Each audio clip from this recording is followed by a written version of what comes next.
Welcome to Part 2 Education in our Summer New England Stream and Wetlands Buffers Work Group webinar, a lot of W's.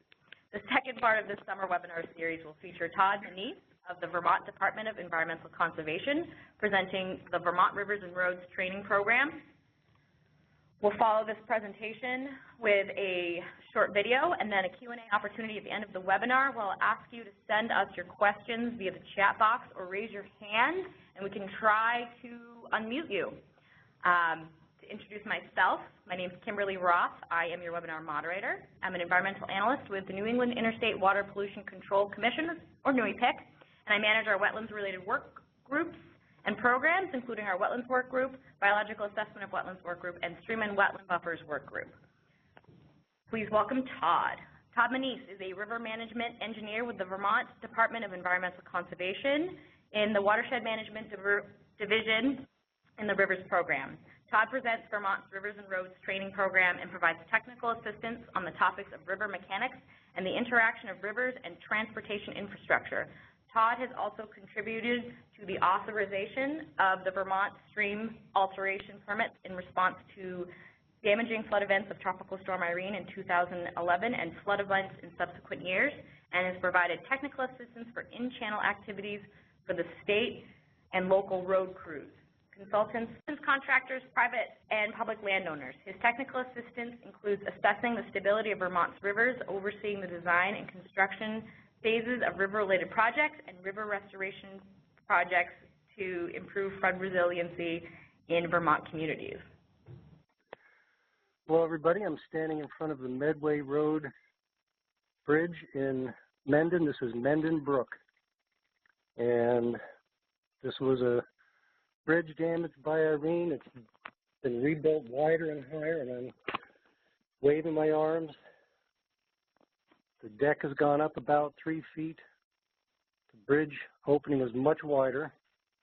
This was a success story after Irene. If you look in the top right corner, there's white quarried rock riprap that's coming down, and this is in the next picture, just upstream of the bridge. And that picture's not here. Okay. I'm just going to go to the next slide. I'm going to be telling you about the Vermont Rivers and Roads Training Program, how we got here, what the program's all about, and the comments from folks that have taken it on how much they've enjoyed it. This is an image of a road that was taken out by Irene. The inlet of the bridge got blocked with debris. The floodwaters took out the road. You can see both lanes are gone. In our Vermont Rivers and Roads Training Program, to get people to take the program, we got to talk to them about what's in it for me.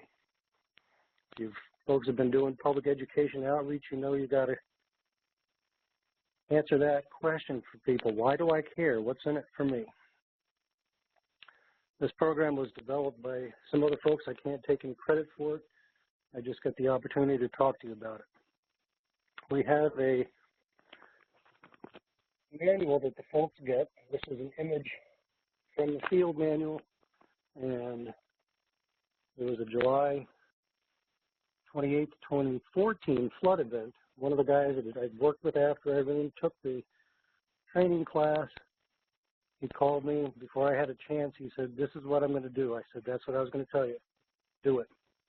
That was put in from the time I talked to him, talked to the operator, and got back. 2 days later, it looked perfect. I had about 10 minutes into this project. This is what our program is about, get people to be aware of the proper flood recovery. So how did we get here? How do we have this Vermont Rivers and Roads Training Program? This map, the different polygons, different colors with different years, are the 25 disastrous floods we've had in Vermont from 1973 to 2011. Irene was the second most costly and third large-scale flood since 1973. It was the biggest flood of record since the flood of 27. We have 84 years of stream gauging in Vermont, and we know that About every 14 years, we're going to get a very disastrous flood. The Irene flood disaster, the areas of greatest damage, has nearly equaled or exceeded previous damages. These are aerial photographs from a helicopter. Typical damage in Vermont. The image on the top left is Route 4, that's Mendon Brook. This is just above the Medway Bridge that I showed you. That was a success. So we're looking at how do we get flood resiliency. So how do we get here? In 2010, before Irene hit, Act 110 was a big deal. It changed our jurisdiction from greater than 10 square miles down to all perennial streams. We had an individual permit for 40 years. We've now got the individual and the general permit. Number two, the law established a state policy to manage rivers toward equilibrium. Put into the law the definitions for a river corridor and the equilibrium. And the river corridor is bigger than a riparian buffer. The river corridor, think of the valley floor. At the top, this image says 3/4 of assessed reaches are unstable, 1/4 is stable. At the bottom it says, don't do this to rivers and roads. This is an Army National Guard bulldozer in Wardsboro Brook, in the town of Wardsboro after Irene. And you can see the flow is going up the page. He's below the guardrail, pushing the gravel up into berms on the side of the banks. That's not going to grow any vegetation. The action of dredging the stream deeper is causing instability. If you look in the foreground of the picture, there's bank erosion working into the road, and he's doing nothing for the road. He's downstream, making the stream more unstable. Just very counterproductive to where we want to go. So then how do we get here? There were 3 more laws after Irene. 2012, Act 138, SRMPP is Standard River Management Principles and Practices. That's one of those details that I showed you earlier, the stack rock wall. EPM is Emergency Protective Measures.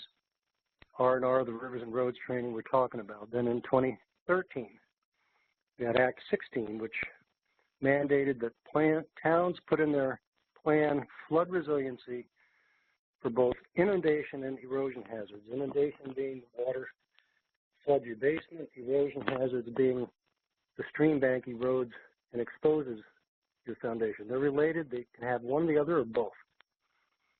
In 2014, we had Act 64. FHARC is Flood Hazard Area River Corridor, and it gives the state the authority to regulate river corridors. Again, the river corridor being the valley floor, much wider than a riparian buffer. Rivers and Roads Training Program, 3 tiers. Tier 1 is online awareness, so people get some terms and concepts.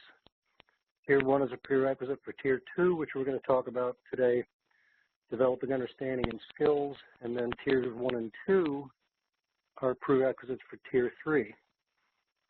The design and construction oversight, we were so overwhelmed in Irene that there wasn't a lot of design, there wasn't much construction oversight.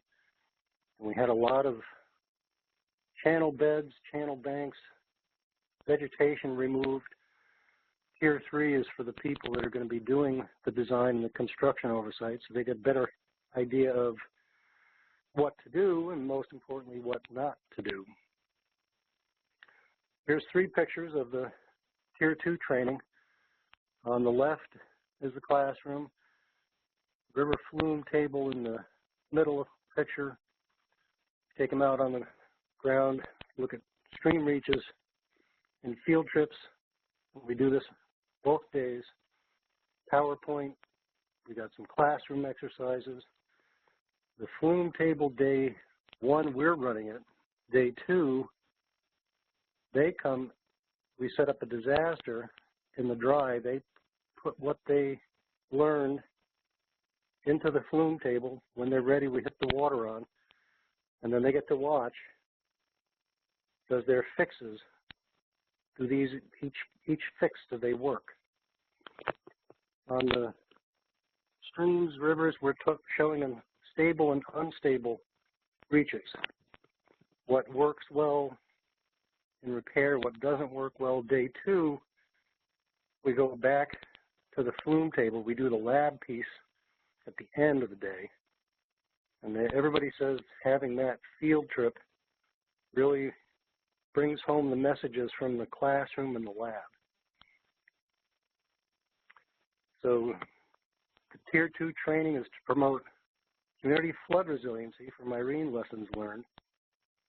It's intended for a wide range of state, municipal, private sector transportation staff. We're getting in conservation commissions, town road crews, regional planning commissions. This is open for everybody. We want folks to gain a knowledge of the skills to distinguish between a stable and unstable river, types of river instability. The channel bed might be cutting down, incision, or building up, grading. The stream channel meandering, left bank or right bank. So they can forecast a river's response to the alternative structural elements in design and build those treatments for more robust repairs to our roadway infrastructure. In this Tier 2, developing understanding and skills, this image is an alluvial fan that dumped about 4.5 feet of gravel on Route 100. This is a couple days after the bridge is still plugged. You can see the water where it says importance of aquatic habitat. The water is going over the road. A lot of these folks taking this, they're outdoor folks, hunting, fishing, swimming, tubing, canoeing, kayaking, whatever. When they see the importance of aquatic habitat in the presentations that are made, a lot of them are, their eyes light up. They're getting it. They're thinking back to their fishing experience or whatever. Because these folks are dealing with public safety roads and money, we've got to get them interested in what's in it for them. Why should they do this? And when they get the importance of the aquatic habitat, this is when they start talking and asking questions. Next 2 slides here, Day 1 and Day 2, general topics. Fluvial morphology and river equilibrium. That's a good part of that first PowerPoint presentation, to get them to understand when we bring up the channel evolution model and the adjustments. If they're up in the high end of the watershed with a steep, deep, narrow valley, they've got different channel adjustments. And in the middle of the watershed, where the valleys are getting a little bit broader, a little bit of floodplain storage, and then down in the lower valley, usually where the town is, they got a big broad floodplain with farms and different types of channel adjustments there. The third item, fish habitat and aquatic organism passage, is covering the fish, reptiles, amphibians, mammals, benthic invertebrate that are in the stream channel. At the bottom, the lab and field exercises on how these relate to their flood recovery efforts and their job is what gets them hooked, and they start talking more. Day 2, I mentioned the standard river principles and practices. We're using those so they can understand flood recovery efforts. Again, what is good to do, what's not good to do. And this third item here, working outside of the town road or the state highway right away, they always dead quiet. You can hear a pin drop. Because this is a big piece of a major flood recovery. You're going upstream or you're going downstream onto somebody else's property. And talking to them about not just cutting people's trees, you know, respecting people's property and the environment. And again, at the bottom, lab and field exercises on how these relate to flood recovery efforts in their job. Got 4 images here. River equilibrium is something that, with the flume table and then out in the field, they can see what's stable and what's unstable. And much of our river instability in Vermont is a result of our historic flood responses. The image at the bottom left, aerial photo, a lot of gravel debris from Irene. The image in the middle towards the bottom, that's actually a stream. That's a river.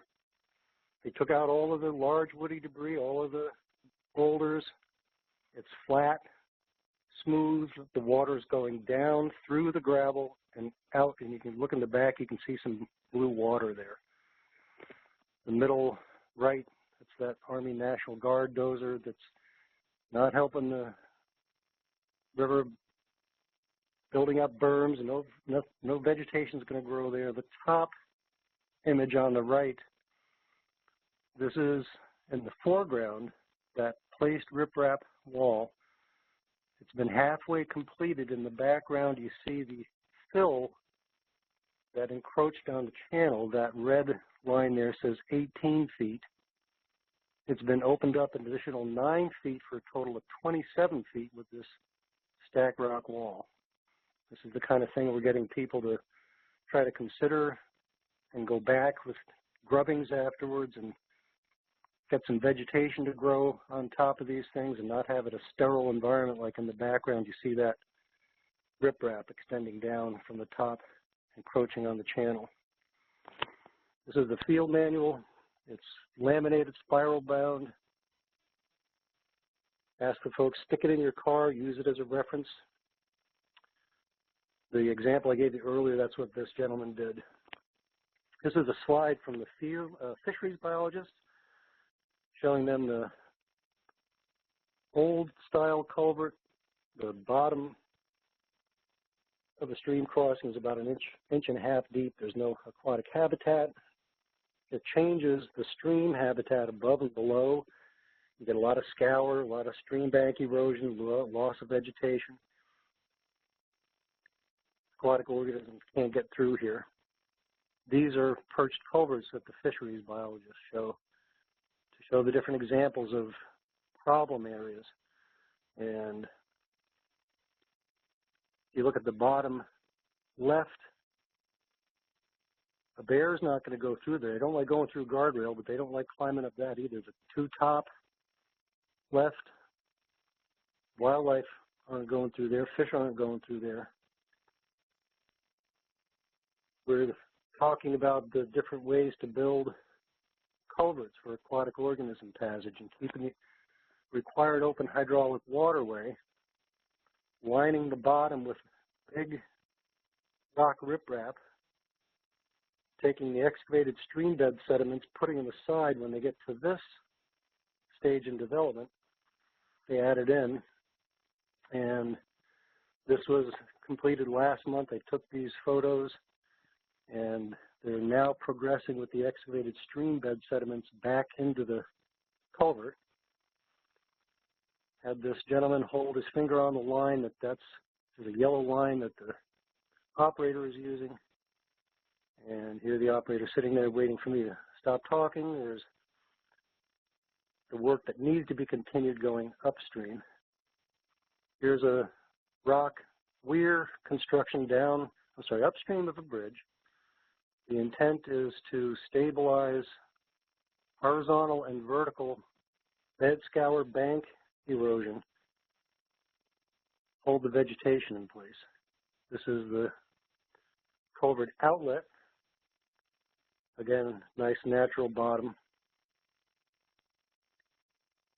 And then on the downstream side, more weirs to stabilize the bed, vertical, horizontal. So to get people interested in this, why do I care?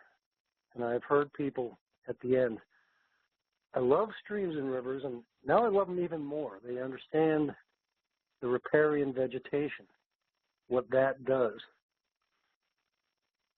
They understand the channel dimensions that would naturally be there and not causing more erosion on one bank or the other or both.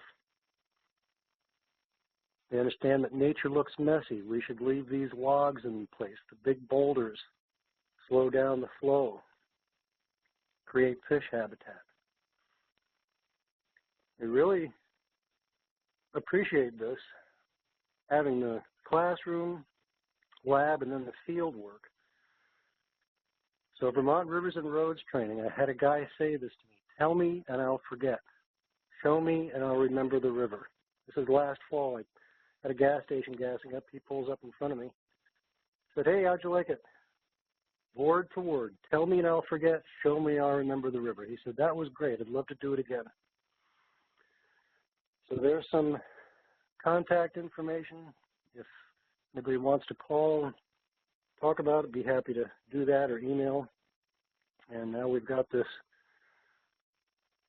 PBS Vermont Outdoors Edition video of the June 2nd and 3rd last year event, and this really captures the flavor of the training program.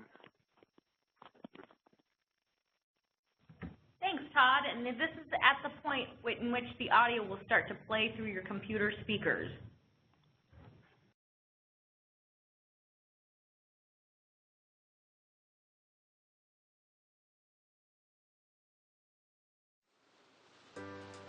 In 2011, Tropical Storm Irene devastated roads across central and southern Vermont, and the repair work that followed inadvertently damaged miles of adjacent rivers and streams. As a result, a special program was developed in 2012 to help make our roads more flood resilient, while at the same time preserving and even enhancing the natural processes in our rivers. Watch what's going on. It's scouring there, it's transporting here, it's depositing here. You see there's different channel ways it's going. Watch how this changes. The Rivers and Roads program is a joint venture between the Agency of Natural Resources and VTrans. And the intent is to inform folks who work on the transportation infrastructure on how rivers work. We are targeting municipal road crews, VTrans personnel, and private sector engineers, ranging all the way from equipment maintenance and operators, so guys in the yellow machines that you see in the river, all the way up through top engineers that are designing and overseeing construction of that transportation infrastructure. The two-day program includes workshops that cover everything from river geomorphology and channel design to aquatic organism passage and in-stream habitat. So this culvert runs into the Connecticut River, and these are rainbow trout on a spring spawning run, trying to access this culvert. And when they're ready to spawn, they're one-minded, and they're gonna try that. They'll beat themselves to death trying to get through that pipe. Each day is broken up with field trips to connect the classroom to the real world. One of the trips uses electrofishing to illustrate the importance of in-stream woody debris. Here we go. There's all kinds of little guys. Here they come. We talk about habitat and, kind of in an abstract way, but we get right into the streams and we can say, okay, here's this root complex and some wood debris and a nice scour pool under there, and stick that electrode in there and you see a dozen brook trout come out, and that makes it real. So you can see this, messy stuff that would normally seem like something we have to do something about. Really isn't. It's not a threat to any infrastructure downstream, creating some great habitat value. So, this mess is good. Mother Nature's messy, and fish like it. There we go. That's a nice big one. Essentially what we're learning is that what's good for the rivers and good for aquatic habitat is also good for our road systems. So post-Irene and post-floods, we tend to have a lot of activity in our streams. And what we saw was, intuitively it makes sense to get material out of the stream, and, the idea is to let the water move unimpeded. The reality is that that actually works against you. You know, all of that roughness, all of that mess in the rivers and boulders and logs, we call that habitat. But it also slows down the velocities of the water and also reduces its erosive force, which helps our roads. And that kind of counterintuitive, you know, concepts is something that really we haven't been very good at getting across to the folks that work on our road systems. I think Irene really opened people's minds to the fact that maybe there's a better way to do things, a way that would reduce the amount of damage we see during these flood events. What's the drainage area and what's the valley setting? Because we need to get at our channel dimensions, width and depth, and we need to understand whether these streams should be meandering or straight, whether they should have riffle pool beds or step pool beds or plain beds. How about habitat? What do we want to think How about habitat? How about habitat? Let's see some. Let's see some habitat built back into these things. So initially you need to have... Large flume tables are used to mimic riverbeds along roadways. Program participants are able to implement what they've learned and see how various water flows impact their work. We are building a stone weir to help slow the water before it comes to our pipe. First off, we got to get all this... What we're doing now is a flood disaster scenario was set up in the flumes, and what the students are doing is working through how would we use the tools that we've learned over the last couple days to recover from this disaster. This has been an important training because what we found oftentimes after Irene is we weren't speaking the same language with the folks who were trying to do repair work. And so there was oftentimes projects that happened that didn't happen in a way that might have benefited both the resource as well as what the community was trying to achieve. We may not remember all the words, fluvio-geomorphology may not stick in their head, but the basic concepts they walk away with, and those stick with them.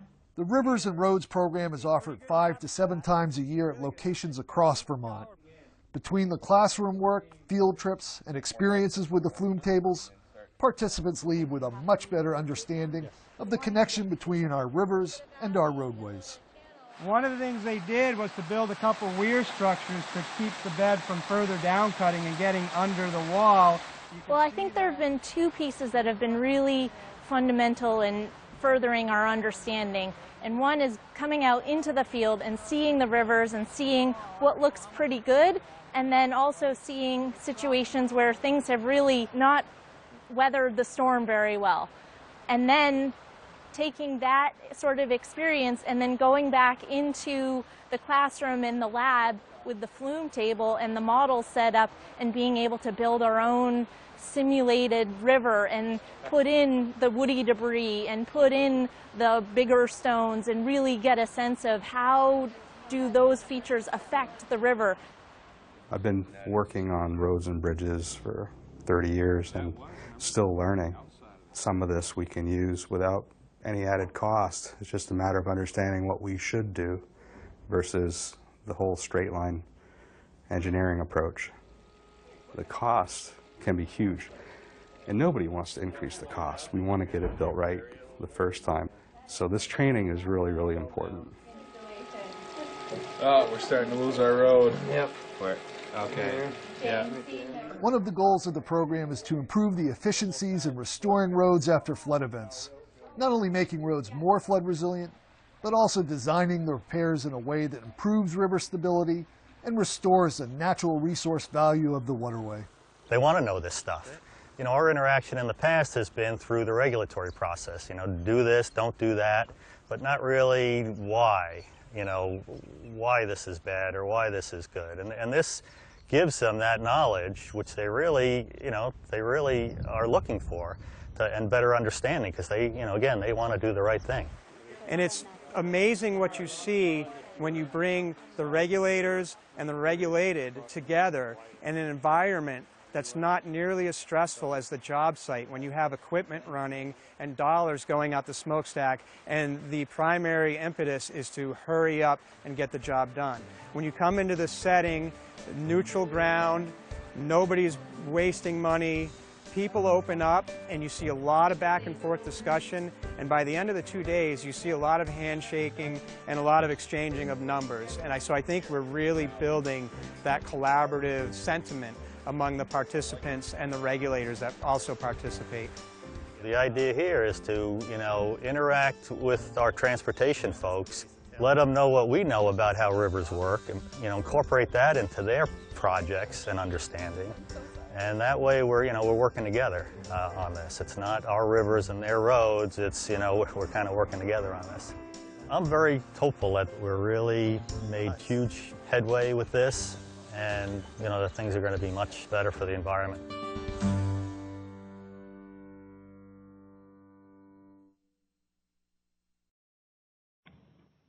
Great. So we're just pulling the presentation back up here. All right, and this is your opportunity to ask questions of Todd. If you had any, you can feel free to raise your hand. We'll look for those icons or send along your questions via the chat box.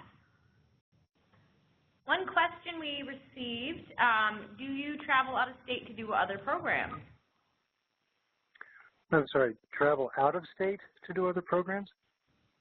That's the question. Yes.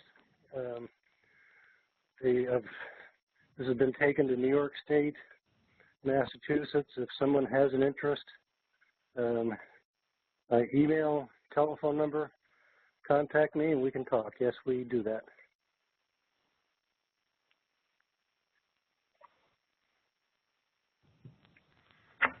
Can you talk a little bit more about how you guys do your training in other states? Is it exactly like what we saw in the video? Do you come with all of the sandbox and the water features? It's going to be tailored to whatever the event is. This year I did 2 presentations, 2 different events, different audiences in Massachusetts. One, there was a river flume table, and one, it was abbreviated, it was an hour presentation. Actually, there was a third that was about a 15-minute presentation. This is a 2-day event. Takes a lot to set them up, a lot to take them down. If there's a venue somewhere and they've already got a flume table, that transport down and back is less time involved for myself. And if there is nothing available, we can bring a flume table down, but and get into specifics with different folks if they're interested. All right, I think we might be out of questions at this point. So this is part 2 of our 3-part series. Our next webinar will be on September 15th at 10 a.m. We will be focusing on how takings complaints can affect buffer jurisdictions and the potential pushback in regards to buffers from a legal perspective. If you missed an episode or you'd like to check out any of our other wetland webinars, you can go to newepik.org/wetland/webinars. There's information on how to register for the part 3, or you can view our past webinars there. This one will be edited and posted shortly. Thank you to everybody calling in, and thank you again to Todd. Thank you for the opportunity.